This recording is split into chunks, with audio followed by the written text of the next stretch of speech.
cet exercice, on nous dit que la quantité de contenu dans une bouteille d'une certaine marque exprimée en litres sur une loi normale d'espérance 1 et des quarts type 0,02. Donc c'est des litres ici, donc ça c'est la quantité, donc ici une loi normale d'espérance 1 et des quarts type 0,02. Donc nu est égal à 1 et sigma égale à 0,02. Donc on va donner tout de suite une allure de notre distribution. Donc ça fait ça. Et ici nous avons nu qui est égal à 1 et à peu près là nous avons 0,02. Donc c'est juste une simple allure. Donc on choisit au hasard une bouteille de cette marque. Question 1. Quelle est la probabilité que cette bouteille contienne exactement 1 litre? Donc ici peut-être on va parler peut-être de grandeur, c'est B. Donc on va prendre comme variable B pour désigner le volume. Donc question 1, on va chercher la probabilité pour que le volume soit exactement égal à 1 litre. Et on sait que comme c'est une loi continue, la probabilité pour que la variable aléatoire prenne exactement une valeur précise, ça c'est égal à 0. Donc ça veut dire que la probabilité de trouver une bouteille qui contient exactement 1,0000000 litres, elle est égale à 0. La question 2, quelle est la probabilité que cette bouteille contienne moins de 1 litre? Donc on veut chercher la probabilité pour que la bouteille, le volume de la bouteille soit inférieur à 1 litre. Donc ici, sur notre graphique, V inférieur à 1 litre, on voit que donc c'est l'air qui est situé ici. Donc c'est la moitié de l'air. Sachant que l'air total est égal à 1, donc ça va faire 0,5. Pas besoin de calculatrice. Donc pour la question 3, on cherche la probabilité pour que le volume de la bouteille soit compris entre 0,96 et 1,04. Voyez ici, on nous dit sans calculatrice.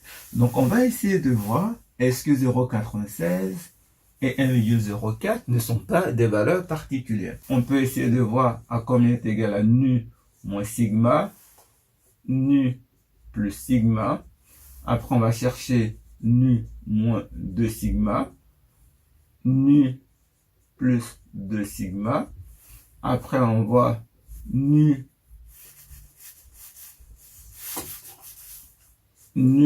moins 3 sigma et nu plus 3 sigma.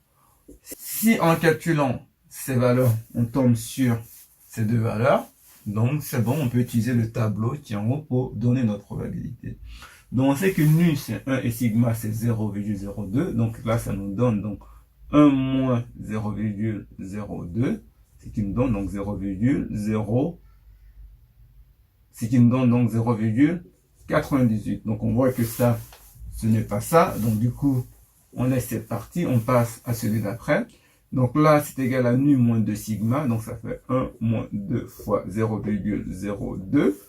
Et 1 moins 2 fois 0,02, ça nous donne 0,96. Donc on a déjà cette valeur.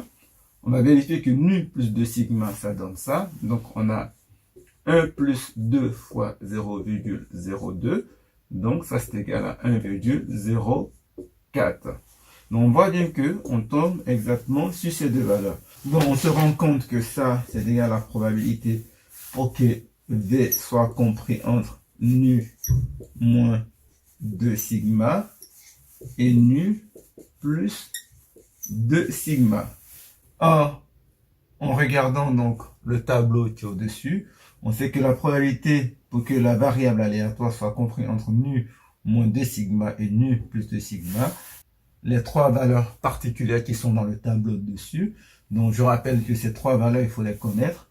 Donc, la probabilité pour que la variable aléatoire soit comprise entre nu moins 2 sigma et nu plus 2 sigma, c'est environ égal à 0,954.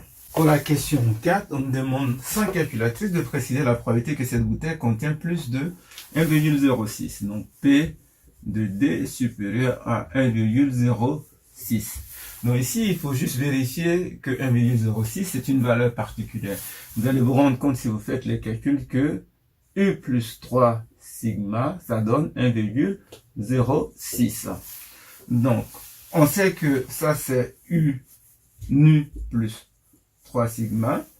On sait que la probabilité pour que D soit compris entre nu plus 3 sigma et nu moins 3 sigma, d'après le tableau qui est en haut, cette probabilité est égale à 0,997. Du coup, il nous faut calculer nu moins 3 sigma. Nu moins 3 sigma, c'est égal à 1 moins 0,06, donc ce qui va faire 0,94. Donc 0,94. Donc c'est que la probabilité pour que D soit compris entre 1,06 et 0,94. Cette probabilité, donc, c'est égal à environ 0,997. Graphiquement, ça veut dire qu'on a 1,06 ici, et ici on a le symétrique 0,94. Là on a nu qui est égal à 1. Donc on est en train de nous dire que cette R totale là est égale à environ 0,997. On nous demande de trouver la probabilité que D soit supérieur à 1,06. Donc, la probabilité que D soit supérieur à 1,06, donc cette R rouge. Donc, comme on sait que l'air total est égal à 1, et que l'air qui est ici, ce sera pareil que l'air qui est là, donc il faut faire 1 moins cette R et la diviser par 2. Donc finalement, la probabilité pour que D soit supérieur à 1,06, on enlève la partie noire, donc qui est égale à 1 moins 0,997 divisé par 2. Ça fait donc 0,003 divisé par 2, ce qui donne à peu près 0,0015. Donc ici, lorsque vous devez faire les calculs sans calculatrice, il faut voir est-ce que la valeur, est-ce que c'est pas l'espérance, donc est-ce que ce n'est pas ça, ou bien est-ce que ça c'est pas une valeur particulière, nu plus sigma, nu moins sigma, nu plus 2 sigma, nu plus 3 sigma. Donc à partir de là, vous faites la suite de vos calculs. Dans cette question, on nous demande de déterminer le réel V tel que 95% des bouteilles ont un volume inférieur à petit V. Donc si 95% c'est la probabilité,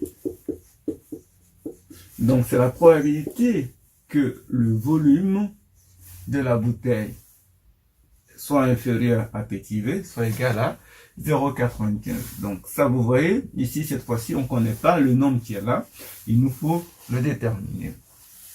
Nous allons le faire grâce à la calculatrice.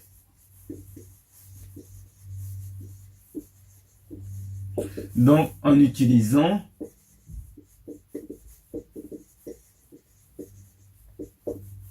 un tableur. Donc ça, nous allons le voir aussi en cours.